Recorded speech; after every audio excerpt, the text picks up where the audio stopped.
Praise the Lord. கர்த்தருடைய நாமம் மகிமைப்படுவதாக. Be strong. தேவன் உங்களை இன்னும் அதிகமாக பலப்படுத்துவாராக. வேதத்தில் நாம் வாசிக்கும் பொழுது எபிரேயருக்கு எழுதின நிருபம் 9ஆம் அதிகாரம் 20வது வசனத்தில் வாசிக்கிறோம். தேவன் உங்களுக்கு கட்டளையிட்ட உடன்படிக்கையின் இரத்தம் இதுவே என்று சொன்னார். தேவ ஜனமே, தேவன் உங்களுக்காக கட்டளையிடப்பட்டதான உடன்படிக்கையின் இரத்தம். அந்த இரத்தம் எப்படிப்பட்டது? ஆதி காலங்களில் சகல கூடாரத்தின் மீதும் தெளிக்கப்பட்டது, வாசல்களில் பூசப்பட்டது, கூடாரத்தின் மேலும் ஆராதனைக்குரிய சகல பனிமுட்டுகளின் மேலும் இரத்தத்தை தெளித்தார்கள். ஆனால் நீங்கள் வாசிக்கும் பொழுது இங்கே வசனம் சொல்லப்படும், நியாய பிரமாணத்தின்படி கொஞ்சம் குறைய எல்லாம் இரத்தத்தினாலே என்ன செய்யப்படுமாம்? சுத்திகரிக்கப்படும். அந்த உடன்படிக்கையின் இரத்தம் செய்கிற காரியம் என்ன? நம்மை சுத்திகரிக்கும். எவைகளின் மேலெல்லாம் இந்த இரத்தம் பூசப்படுகிறதோ கொஞ்சம் குறைய எல்லாம் இரத்தத்தினாலே அது சுத்திகரிக்கப்படக்கூடியதாய் இருக்கிறது. அங்கேதான் வசனம் சொல்லுகிறது, இரத்தம் சிந்துதல் இல்லாமல் மன்னிப்பு என்ன செய்கிறதாம்? உண்டாகாது.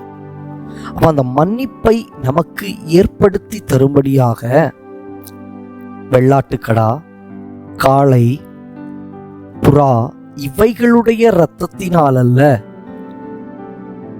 தேவனாயிருந்தவர் மனிதனாக வந்து அவருடைய சொந்த இரத்தத்தை கொண்டு, இயேசு தம்முடைய சொந்த இரத்தத்தை நமக்காக சிந்தி, இந்த இரத்தம் சிந்துதலினால் நமக்கு பாவ மன்னிப்பென்கிற ஒரு மீட்பை ஏற்படுத்தி கொடுத்தார்.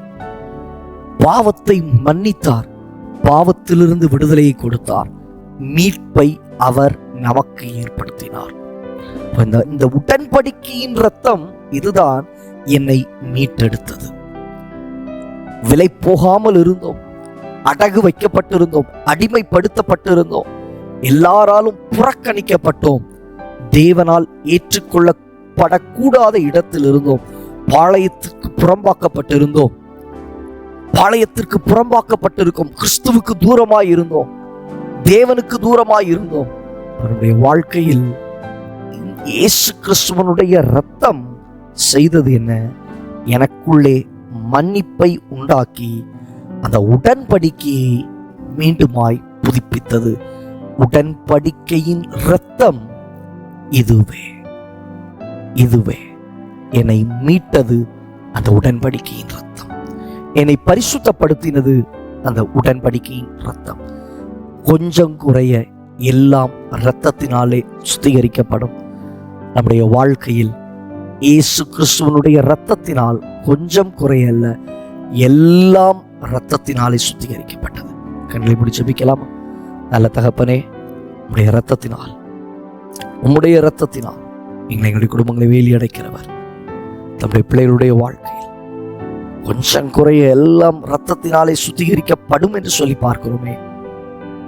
இரத்தத்தினால் ஒரு முழு சுத்திகரிப்பை பிள்ளைகளுடைய வாழ்க்கையில் காண உதவி செய்யும். இயேசு கிறிஸ்துவனுடைய இரத்தம் சகல பாவங்களையும் நீக்கி நம்மை சுத்திகரிக்கும் என்று சொல்லப்பட்டது போல சுத்திகரிக்கப்பட ஒப்பு கொடுக்கிறோம், தாழ்த்தி அர்ப்பணிக்கிறோம். உடைய நாமம் மகிமைப்படட்டும். இயேசுவின் நாமத்தில் பிதாவே, ஆமென். ஆம் தெய்வ ஜனமே, அந்த உடன்படிக்கையின் இரத்தம் இதுவே. இயேசுவின் இரத்தம் அது நம்மோடு கூட உடன்படிக்கை பண்ணினது. எல்லாம் அவருடைய இரத்தத்தினால் சுத்திகரிக்கப்பட்டது. அவருடைய இரத்தத்தினால் நாம் மீட்கப்பட்டோம்.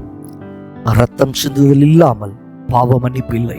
அவருடைய இரத்தம் நம்முடைய வாழ்க்கையில் பாவ மன்னிப்பை கொண்டு வந்தது. நம்மை மீட்சியடைய செய்தார், உயிரடைய செய்தார். கர்த்தர் நம்மை நடத்துவார். God bless you.